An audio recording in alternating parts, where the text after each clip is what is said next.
எல்லாருக்கும் இந்த 5 கோவில்களுக்கு போற பாக்கியம் கிடைக்குது இல்ல. கோடிக்கணக்கான பணம் இருந்தாலும் முருகனோட அருள் இல்லாம இந்த இடங்கள்ல நீங்க கால் வைக்க முடியாது. ஆனா ஒரு முறை அங்க போயிட்டா இந்த ஜென்ம பாவம் மட்டுமில்ல, உங்க முன் ஜென்ம பாவமும் நீங்கிடும். இந்த 5 கோவில்களுக்கும் நீங்கள் சென்றிருந்தால் மறக்காமல் கமெண்டில் சொல்லி முருகன் ஆராதனை சேனலை சப்ஸ்கிரைப் லைக் செஞ்சுக்கோங்க. சிறுவாபுரி பாலசுப்பிரமணியர் கோவில். இங்குள்ள முருகன் வீரராகவன் என்ற கோலத்தில் காட்சி தருகிறார். லவனும் குஷனும் ராமரின் புதல்வர்கள். இங்குதான் முருகனிடம் போர் வித்தைகளை கற்றதாக ஒரு ஐதீகம் உண்டு. சொந்த வீடு கட்ட வேண்டும் என்று நினைப்பவர்கள் இங்கு 6 வாரங்கள் தொடர்ந்து வந்து வழிபட்டால் அந்த ஆசை நிறைவேறும் என்பது பக்தர்களின் அசைக்க முடியாத நம்பிக்கை. வல்லக்கோட்டை முருகன் கோவில் இந்தியாவில் உள்ள முருகன் சிலைகளிலேயே இதுவே மிக உயரமான நின்ற கோல சிலை.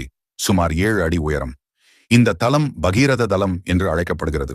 பகீரத மன்னன் இழந்த தனது ராஜ்யத்தை இங்கு வந்து முருகனை வழிபட்டுதான் மீட்டெடுத்தார். இழந்த பதவிகள் அல்லது தொழில் வெற்றிக்கு இது ஒரு சக்தி வாய்ந்த